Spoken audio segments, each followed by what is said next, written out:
hari igihe intambara itarangirira ku rugamba, hari igihe amasasu acika, ariko ikibazo kigakomeza kubaho mu byumba by'inama, ku meza abanyapolitike, ku mipaka ndetse no mu butaka bwuzuyemo amabuye y'agaciro. Uyu munsi amaso yongeye kwerekeza kuri Repubulika Iharanira Demokarasi ya Congo n'u Rwanda, kuko n'ubwo hashize igihe havugwa amasezerano y'amahoro ndetse n'ibiganiro byahuje impande zombi, ikibazo gikomeye kiracyahari. Ese amahoro ari hafi koko, cyangwa ni intambwe imwe gusa mu rugendo rurerure cyane? Ku itariki ya 12 na 13 Kanama mu mwaka 2026, Congo n'u Rwanda bakoze inama ya gatandatu y'urwego ruhuriweho rwo gukurikirana ishyirwa mu bikorwa ry'amasezerano y'amahoro, kandi hari ibyemezo bishya byafashwe. Ariko hari n'ikibazo gikomeye cyane, ese ibyo byemezo bizagera ku rugamba? Aha ni ku nkomoko official, ngende mugira bangati nk'ibisanzwe. Ibi reka tubisesengure mu ngingo zirenga 5.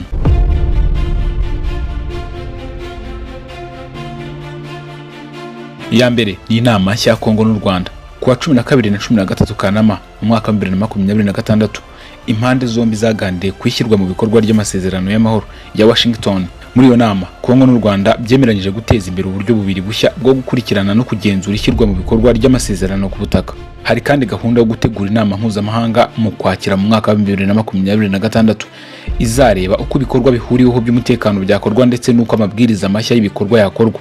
Ibi ni ingenzi kuko ikibazo gikomeye cy'amasezerano atari ukubaho kw'impapuro gusa. Ikibazo ninde uzagenzura ko iby'impande zombi zasezeranye bikorwa koko, kandi niba hari uruhande rutabikoze bizamenyekana gute? Aha ni uburyo bwo kugenzura no kwemeza amakuru ku butaka bushobora kugira uruhare runini.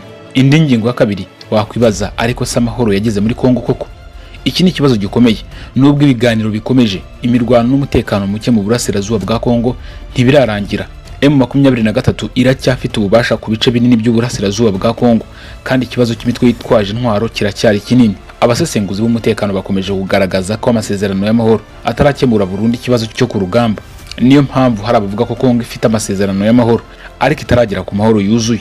Iyo tuvuga Congo n'u Rwanda, ntiwakwirengagiza izina rya M23.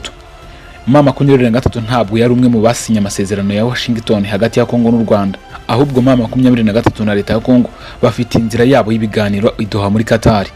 Ibivuze ko hari inzira ebyiri z'amahoro, hari Washington izahuza u Rwanda na Congo, ndetse n'iyidoha muri Qatar izahuza Congo na M23. Kandi izi nzira zombi zigomba guhuza kugira ngo amahoro arambye ashoboke. Mu mpera z'umwaka ushize, Congo na M23 basinye framework y'amahoro idoha, ariko iyo nyandiko yari intangiriro y'amasezerano arambuye, ntabwo yari iherezo ry'intambara. Ikindi kintu gishya muri iyi nkuru ni abagororwa barekuwe. Mu ntangiriro z'uku kwezi hari ikindi kintu cyakuruye abantu. Leta ya Congo yarekuye abantu 15 bari bafungiye muri gereza mu rwego rw'ibikorwa byo kubaka icyizere hagati yayo na M23. Iryo hererekanya ry'abafungwa ryakozwe hifashishijwe International Committee of the Red Cross cyangwa ICRC. Byari kimwe mu bimenyetso bifatika byerekana ko ibiganiro bya Doha bitakiri amagambo gusa, ahubwo ko hari n'ibikorwa bifatika bitangiye kubaho. Ariko ikibazo kiracyahari, ese kurekura imfungwa 15 birahagije kugira ngo intambara ihagarare? Birumvikana ko atari byo, ariko mu biganiro by'amahoro ibikorwa nk'ibi bishobora kuba intambwe yo kubaka icyizere. Indi ngingo iri muri iyi nkuru ni ikibazo cya FDLR. Noneho tugeze ku kindi kibazo gikomeye cyane. FDLR uyu ni umutwe ufite amateka akomeye cyane mu bibazo by'umutekano hagati ya Congo n'u Rwanda. U Rwanda rumaze igihe rushimangira ko ikibazo cy'imitwe yitwaje intwaro ikorera muri Congo, cyane cyane FDLR, ari kimwe mu bibangamira umutekano wayo. Ku rundi ruhande, Congo nayo ishinja u Rwanda kugira uruhare mu bibazo by'umutekano muke ku butaka bwayo. Niyo mpamvu mu masezerano y'amahoro hakubiyemo ko ikibazo cya FDLR kigomba gukemurwa. Kandi ubu International Contact Group igizwe n'ibihugu n'imiryango mpuzamahanga irimo gusaba Kinshasa gutanga gahunda ifatika n'ingengabihe guhangana na FDLR. Ibi ni ingenzi cyane kuko niba ikibazo cya FDLR kidakemutse, u Rwanda ruvuga ko umutekano warwo ushobora gukomeza kuba ikibazo. Ese kuri iyi ngingo u Rwanda rubivuga iki? Ni ingenzi gutega amatwi impande zombi. U Rwanda rwamye rwihakana ko ari rwo rugenzura cyangwa rutera inkunga M23 nk'uko Congo n'ibihugu bimwe byo mu burengerazuba birushinja. Kigali isobanura ko ikibazo cy'umutekano w'u Rwanda gifitanye isano n'imitwe yitwaje intwaro ikorera mu burasirazuba bwa Congo, cyane cyane FDLR. Ku rundi ruhande, leta ya Congo n'inzego mpuzamahanga zimwe zikomeza kuvuga ko hari uruhande rw'u Rwanda mu bikorwa bya M23. Iyi ni imwe mu mpamvu nyamukuru zituma ikibazo gikomeza kuba ingorabahizi, kuko impande zombi zireba ikibazo mu buryo butandukanye. Indi ngingo yo gusesengura muri iyi nkuru, Amerika yabaye umukinnyi ukomeye. Iyo urebye uko iyi nkuru yagiye ikura, hari ikintu kimwe kidashobora kwirengagizwa. Amerika, Washington yabaye umuhuza ukomeye mu masezerano ya Congo n'u Rwanda. Mu mwaka wa 2025, Congo n'u Rwanda basinye amasezerano y'amahoro y'ubuhuza bwa Amerika. agamije guhagarika intambara no gushyiraho uburyo bushya bw'ubufatanye mu bukungu. Amasezerano kandi afite aho ahuriye n'ubutunzi bw'amabuye y'agaciro bwo mu karere. Ikinyamakuru Reuters cy'Abongereza cyatangaje ko akarere ka Congo n'ak'ibiyaga bigari hafite amabuye y'agaciro arimo tantalum, zahabu, cobalt, copper na lithium, bityo amahoro akaba afite n'inyungu zikomeye mu bukungu. Kandi aha niho ikibazo gihinduka kinini kurushaho, kuko ntabwo ari intambara y'abantu gusa, ni ikibazo cy'umutekano, ni ikibazo cya politike, bikaba ikibazo cy'ubukungu, kandi bikaba ikibazo cy'amabuye y'agaciro. Congo ni kimwe mu bihugu bifite ubutunzi bwinshi cyane mu butaka nka coltan, cobalt, copper, gold n'andi mabuye y'agaciro. Ni umutungo ufite agaciro gakomeye ku isoko mpuzamahanga kugeza uyu munsi. Muri iki gihe isi irimo kwihutira kubona ibikoresho bikenerwa mu ikoranabuhanga, imodoka zikoresha amashanyarazi, bateri ndetse n'inganda z'ikoranabuhanga. Niyo mpamvu amahoro muri Congo afite n'indi dimensiyo. Ninde uzagira uruhare mu bukungu bw'akarere nyuma y'intambara? Amasezerano y'ubuhuza bwa Amerika yashyizweho n'igitekerezo cy'ubufatanye mu bukungu n'ishoramari. Niyo mpamvu bamwe babona ko amahoro ashobora gufungura amahirwe mashya y'ubucuruzi, ariko abandi bakibaza niba ubukungu bw'amabuye y'agaciro butazongera kuba imwe mu mpamvu zituma intambara ikomeza. Indi ngingo yo kuvugaho muri iyi nkuru ni ibihano bya Amerika ku Rwanda. Ikindi kintu cyagaragaye muri uru rugendo ni igitutu cya Amerika. Muri Werurwe mu mwaka wa 2026, Leta Zunze Ubumwe za Amerika yafatiye ibihano Rwanda Defense Force n'abayobozi bane bakuru, ibashinja kugira uruhare mu gushyigikira M23. U Rwanda rwahakanye ibyo birego. Ibi byari ibintu bikomeye kuko byabaye nyuma y'amasezerano y'amahoro yari agamije kugabanya amakimbirane. Ni ukuvuga ko ku ruhande rumwe Washington iri kuvuga iti mugomba kugera ku mahoro uko byagenda kose, ariko ku rundi ruhande ikaba ikoresha ibihano kugira ngo ishyire igitutu ku bantu cyangwa inzego ibona ko zibangamira ayo mahoro. Ibi bigaragaza uburyo iki kibazo gikomeye ku rwego mpuzamahanga. None wakwibaza uti aya masezerano y'amahoro arimo gukora? Iki nicyo kibazo cy'ingenzi. Igisubizo kiracyari yego, ariko gahoro cyane. Hari ibimenyetso byerekana ko inzira y'amahoro igikora. Hari inama, hari uburyo bwo kugenzura ibikorwa, hari irekurwa ry'abafungwa, hari ibiganiro bya Doha muri Qatar, hari ibiganiro hagati ya Kigali na Kinshasa, ariko ku rundi ruhande imirwano n'imitwe yitwaje intwaro biracyari ikibazo. Kongo ikomeje kugira ibibazo bikomeye by'umutekano n'ubutabazi.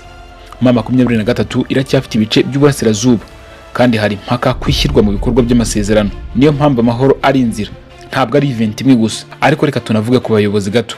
Reka tujye ku muntu uri Goma, umuntu uri Bukavu, umuntu uri mu cyaro cya Kivu y'Amajyaruguru cyangwa se Kivu y'Amajyepfo.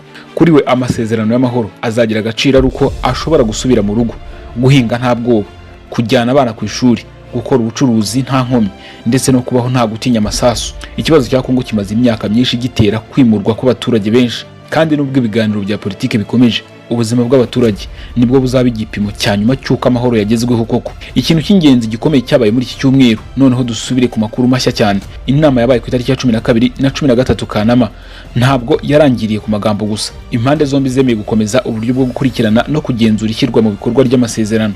Hari na gahunda y'inama izaba mu Kwakira mu mwaka wa 2026 izareba ibijyanye n'ibikorwa by'umutekano bihuriweho. Ibi bishobora kuba ikimenyetso cy'uko inzira y'amahoro itarafungwa, ariko kandi ntabwo bivuze ko intambara yarangiye. Ingingo isa n'iya nyuma muri inkuru yacu. None se hari undi mukino uri gukinwa hagati y'ibihugu byombi, ndetse ukongeraho Leta Zunze Ubumwe za Amerika iri hagati yabyo? Iyo urebye ibintu byose hamwe, hari ibintu bine biri ku meza. Icya mbere, umutekano w'u Rwanda. Icya kabiri, ubusugire bw'ubutaka bwa Congo. Icya gatatu, M23 na FDLR n'indi mitwe yitwaje intwaro. Icya kane, ni ubutunzi bw'amabuye y'agaciro n'inyungu mpuzamahanga, kandi buri kimwe muri ibi gifite abakigizemo uruhare: Amerika, Qatar, African Union, Leta ya Congo, u Rwanda, M23, FDLR, umuryango w'abibumbye n'abandi bafatanyabikorwa. Niyo mpamvu ikibazo cya Congo n'u Rwanda kidashobora gusobanurwa nk'intambara y'ibihugu bibiri gusa. Ni ikibazo gifite abakinnyi benshi n'inyungu nyinshi. Icyo dushobora kwitega mu minsi igiye kuza, mu minsi n'amezi ari imbere, ibintu bitatu nibyo bizaba ingenzi cyane gukurikirana. Icya mbere, ese uburyo bushya bwo kugenzura amasezerano buzatanga amakuru yizewe ku bibera ku butaka? Icya kabiri, ese ibiganiro bya Doha hagati ya Congo na M23 bizagira ku masezerano arambye? Icya gatatu, ese ikibazo cya FDLR kizagira igisubizo gifatika burundu? Niba ibyo bitatu bitangiye gukemuka, amahirwe y'amahoro aziyongera. Ariko niba kimwe muri byo cyananiranye, intambara ishobora kongera gufata indi ntera. None witegereje Congo n'u Rwanda baba bari hafi y'amahoro?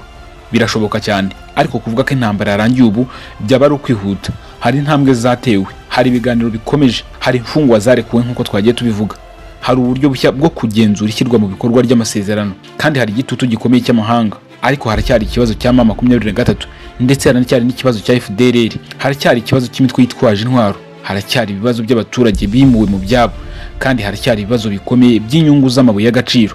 Niyo mpamvu ikibazo nyacyo atari Congo n'u Rwanda basinye amasezerano y'amahoro, ahubwo ikibazo nyacyo ni ese ayo masezerano azagera ku muturage uri ku butaka.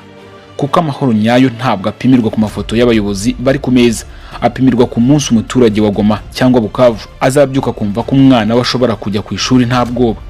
Apimirwa kandi ku munsi abantu bazasubira mu byabo, apimirwa ku munsi imbunda zizaceceka nta yandi masasu yongeye kuvuga. Kugeza icyo gihe Congo n'u Rwanda biracyari mu rugendo rwo gushaka amahoro. Inama yo ku itariki ya 12 na 13 Kanama n'imyanzuro yayo, amakuru ya International Contact Group, irekurwa ry'ifungwa hagati ya Kinshasa na M23 n'amakuru ya Reuters utibagiwe na Associated Press ku masezerano, ibihano n'inzira ya Doha, byose biracyari mu rugendo rw'amasezerano y'aya mahoro hagati y'ibihugu byombi. Reka ikiganiro cyacu tugisoreza ahangaha. Njye nk'ibisanzwe ndabwira ngati aha ni ku Nkomoko Official.